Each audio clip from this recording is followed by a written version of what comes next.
Well, 2 years ago, the Howard government stomped on the ACT's attempt to introduce what essentially is gay marriage. Now, with the new Rudd government in power, the ACT Assembly plans to renew its push for gay civil unions within a few weeks. So will the Rudd government intervene to prevent gay weddings too? Well, while that's being decided, more than 200 same-sex couples have been busy holding weddings around Australia anyway. They're taking advantage of a legal loophole that currently leaves some gay partnerships more equal than others. Philippa McDonald reports. In the town of Lithgow, in a coal mining valley on the slopes of the Blue Mountains, a couple is getting ready to tie the knot. So who's this one from again? Oh, that's from the rest of the family. I suppose you feel a little bit like everybody else. It's been very exciting. I think we're calling it a civil partnership, but we often refer to it as the wedding. I like that one too. Yes. From Martin. Yep. What? It's very exciting. Yes, it is. Madhu Tamilarasan, a local GP, and Leslie Collier, a nurse at a nearby hospital, have been together for the past 4 years. Here we go. Now, I know you don't like flat shoes. No. Now, this couple is about to share something many Australian same-sex couples can only dream of: a legal wedding in Australia. If Leslie Collier had fallen for a fellow Australian citizen, she wouldn't have that chance. Yes, I rather like those. Yes. Not your thing at all, No. are they? But because Madhu Tamilarasan is from the United Kingdom, where same-sex civil partnerships are legal, in 4 days' time the pair will have their wedding at the British Consulate in Sydney. I think sometimes people don't recognise that the emotion that you feel for this other person in your life is just as real, just as heartfelt as the love between a man and a woman. The emotion is exactly the same. You feel exactly the same things. And it's wonderful to be able to have this recognised. I always wanted the opportunity to declare my lifelong commitment to Leslie in front of those people who are most important to you.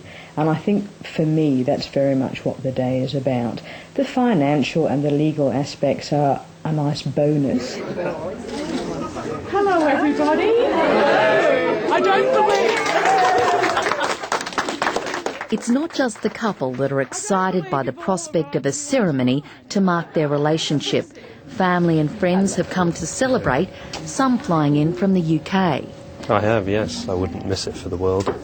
So I've come all the way with my wife, Joanna. I understand that on signing this document we will be forming a civil partnership with each other. It may have been in the less than spectacular cramped confines of a consulate office, but this had the hallmarks of a wedding. The couple recited personally composed vows and exchanged diamond rings.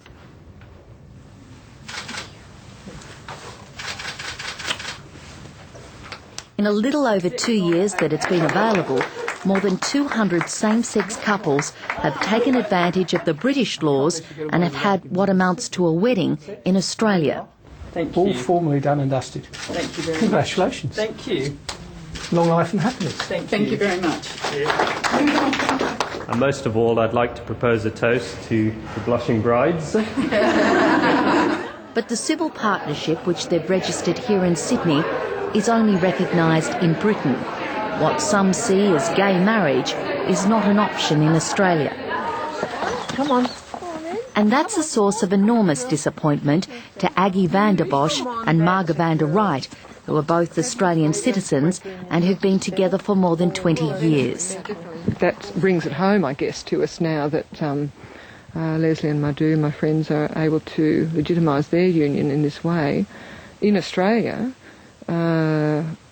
albeit on British ground, whilst we're still, I feel, very backward in that regard, not being able to, we're very behind so many other countries. I think it's just such a pity, because here is this great potential for the Rudd government to tap into these wonderful relationships, of which there must be hundreds of thousands, and to be able to open the doors to Australian same-sex couples and say, and be game and say, do it, let's do it, you know. In June 2006, the Howard government moved in to overrule the ACT government as it tried to introduce a civil union bill for same-sex couples. Now, under a new federal government, the ACT is trying again. Within weeks, it plans to set up the legal framework for gay weddings in the ACT. But there are signs that the new Prime Minister holds the same view on the issue as his predecessor. The Marriage Act relates to a union between a man and a woman, and that remains Labor policy as it has been in the past and will be into the future. We don't want in any way to demean or to be disrespectful to the institution of marriage. We simply want to allow the possibility for gay and lesbian people within our community to be accorded the same level of respect and dignity and recognition before the law and protection under the law as heterosexual couples and all other citizens. Federal Attorney General Robert McClellan declined Lateline's request for an interview, and instead his spokesman emailed a statement declaring the government supports a scheme that would provide recognition for same-sex relationships. We do not support any legislation that mimics marriage or undermines existing laws that define marriage as being between a man and a woman. The federal government would tolerate a model like that in Tasmania, where same-sex couples can simply register their relationship. But the ACT wants to go further, having an event which legally recognises a partnership, although it insists that would not be called marriage. Nevertheless, the federal government is mindful of the potentially strong political ramifications. Before the election, the Australian Christian lobby reached out to Kevin Rudd. Now it has a clear message for him. It corrupts the whole model and the whole idea of marriage. The idea of marriage is that it is about commitment between a man and a woman for life. This is about people trying to invade that concept with their ideas and dilute it.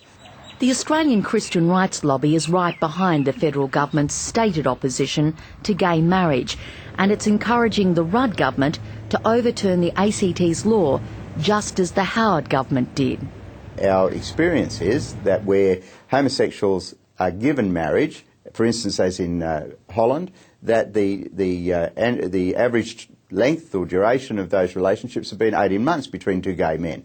Now, that's not marriage. It's true that some relationships come to an end, but if you think my local MP in Melbourne has been married 3 times. So some people have 3 goes at it before they get it right, and that's in the heterosexual world. Jonathan Anderson and Simon Meadows got married in a British consulate in Melbourne 18 months ago, and Simon's father, a retired Anglican minister, gave them his blessing. Basically, in the end, he said, well, you know, there are those out there who might oppose this, and I say to them, get over it.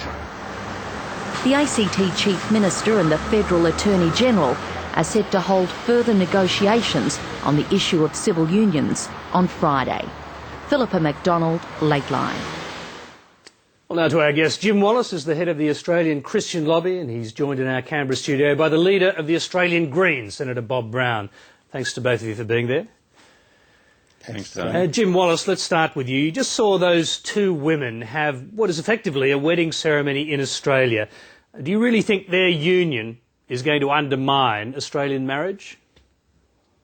Well, yes, Tony, whatever my sympathy for their situation, the reality is, as I mentioned on the program earlier, that this is not marriage. Marriage brings to society commitment. It brings stability through commitment of one person to another. We know that various studies show that, for instance, in heterosexual relationships, that you have 83% of them are monogamous. You have in homosexual relationships only 2%. So immediately you have a vast difference between the commitment of one person to another statistically. Secondly, in terms of commitment in time, we, as I mentioned there, know that homosexual relationships in Holland, steady partnerships, what are called steady partnerships, last on an average 18 months. Whereas marriage, regardless of what our friend said before about having a number of goes, in Australia, they still last an average of 32 years. So, now, this is a vast difference, and so Jim it's Wallace, not marriage. Can I just interrupt there? If it's about duration, if that's your real problem.